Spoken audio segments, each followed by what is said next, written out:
Chapter 40. Dear Jenny. First, last, always. I love you. Now please forgive me. Maybe if I could just sleep a little, I'd wake up tomorrow and this feeling will have passed. I have 2 reasons to believe it would. The feeling comes on suddenly, usually. It comes and goes, sometimes in a day, or an hour, sometimes in a week, a month. The last month, I just can't shake it. Medication, therapy, I'm trained to know these things can save lives, and I believe in them, just not now. Maybe if I had brought my guitar, maybe then I could disappear for a while and come back whole. Or maybe I've forgotten the chords. I can't beat it, Jenny. I close my eyes and I see it. I can't sleep and I'm afraid to be awake. After witnessing the things people do to each other, the things they don't do, I'm no good anymore. Maybe I've been lying to you since we met. I realize only now. Lying to myself from before that even. Lying forever, really. I papered over it so well, I fooled myself, I guess. And I've forgotten that my true color is blue. Yes, I've seen too many bad things and they'll only keep coming back. That man running toward me screaming, help me, except he's too bulky under his shirt. He's wired up to smoke the whole platoon. I had to shoot him. I had to, I know I did. I can't let that seep into you or Pop. I can't let it get into Lorenzo most of all. He deserves a chance to dream big, to dream clean. And I don't trust myself to be able to hide my sadness anymore, my rage. See, Jenny, the thing of it is, Hannah died today on the way to the clinic. No, she didn't die. She was murdered by a sniper. He shot her square in the head. Shot her dead square in the heart. And you know, after donating all that blood, she didn't get a chance to receive any herself. She bled out before we could get to her. Hannah was a teacher before they started burning down the schools. Her husband worked in an auto repair he owned. They had 2 girls, one a future soccer star and the other headed for science training, she said. Her girls, her husband, her home, her life, all burned, all ash and fragments. And yet, somehow Hannah kept going, living in a camp, teaching the kids who were sheltered there. Now here's the kicker. The blood Hannah donated in the past, on at least one occasion, ended up in the veins of her murderers. We found a wounded enemy combatant bleeding out in the middle of a firefight, and we rescued and stabilized him. Without that blood transfusion from Hannah, he'd have died. He wasn't thankful. He tried to choke one of the doctors. I told Hannah about it. I said maybe we should have let that sumbuck die.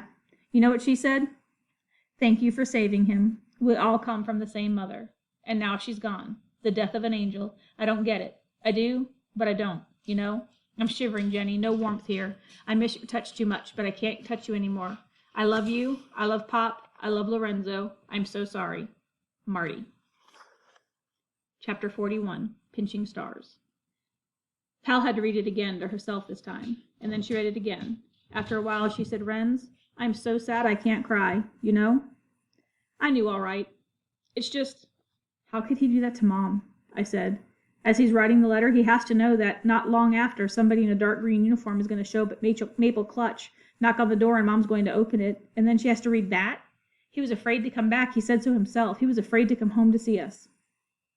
Pal didn't say anything. She just stroked Marty's scruff. He was watching the fire until there was a soft cackling of a stepped-on branch, and he looked over his shoulder. A doe watched us from the dimmest part of the firelight, just in the woods. She sniffed and moved on. I wish he'd never written that thing, I said. I mean, if he had to kill himself, then just do it. All that letter does is leave me wondering about him worse than I was before. I know, Pal said.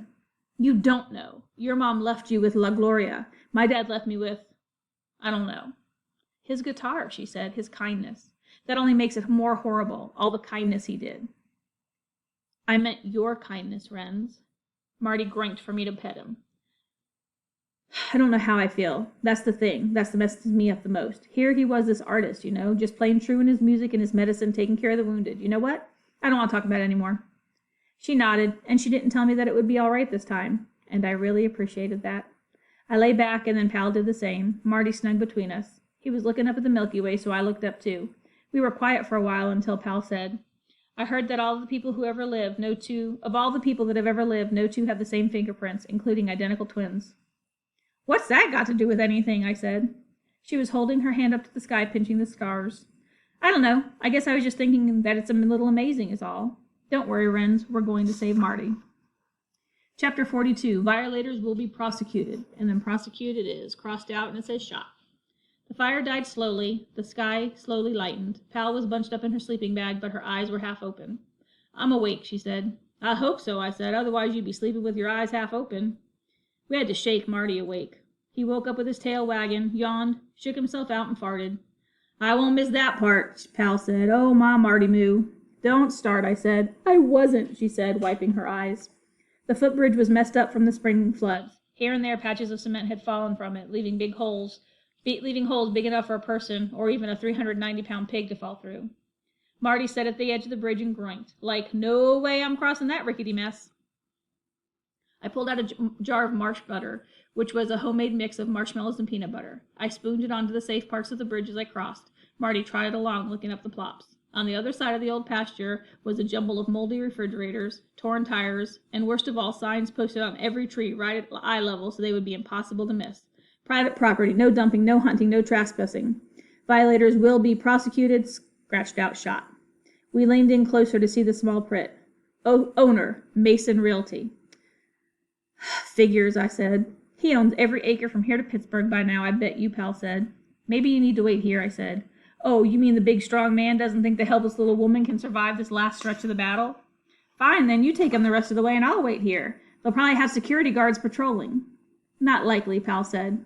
What's there to steal except broken washing machines and burned cars? They're just trying to scare people enough to keep them from dumping their junk here, and look at how well that's worked.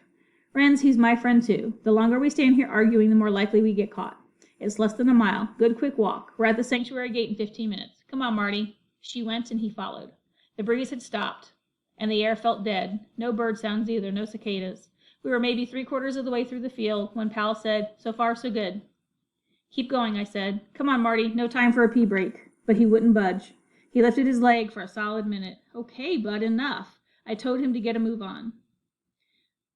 The weeds broke into a clearing, and the sanctuary fence was in sight, 50 yards away, maybe less. I can't believe we made it. I said. We didn't, Pal said. She was looking over her shoulder, pointing at something behind me. She was pale. I turned around to look and see what had upset her so much. And there he was. Chapter 43, Keith. I had never seen a dog so big.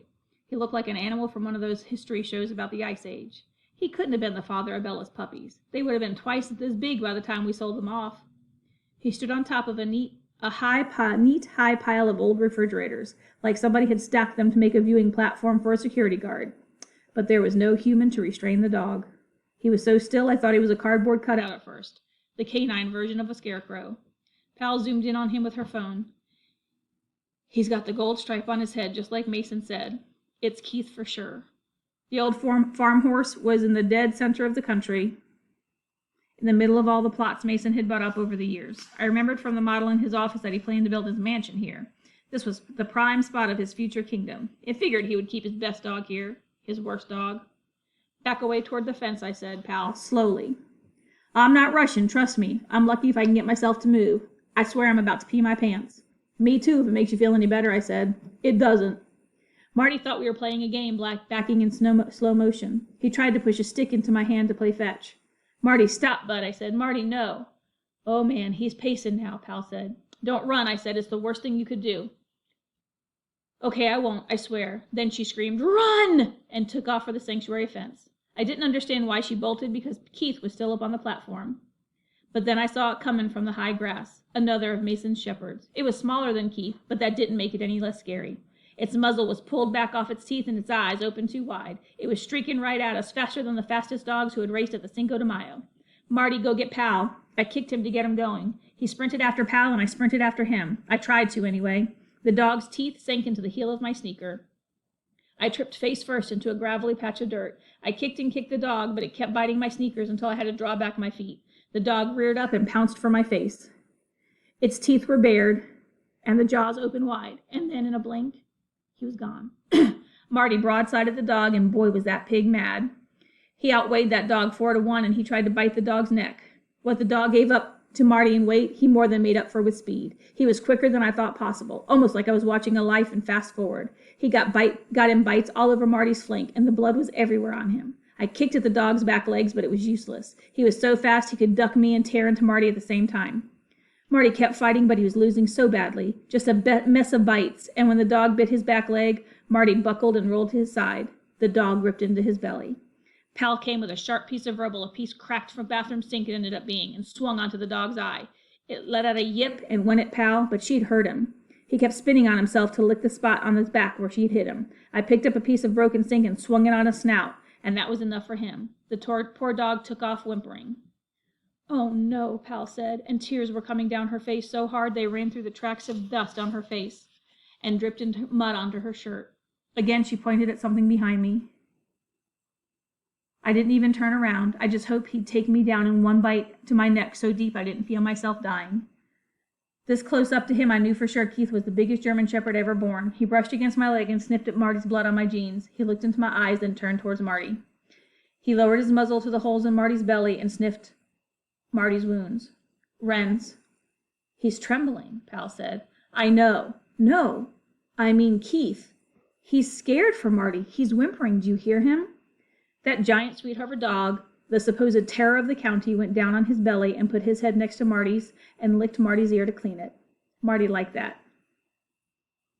He wagged his tail. He was squealing softly. The blood trickled over the light brown coat of his underbelly. Pal and I tore a plastic tarp from where it was tied over a stack of concrete blocks. We rolled Marty onto the plastic and dragged him toward the fence. Keith kept looking at him until I said, Keith, no, sit, boy. He sat and he stayed, and he shivered and he whimpered as we dragged Marty away.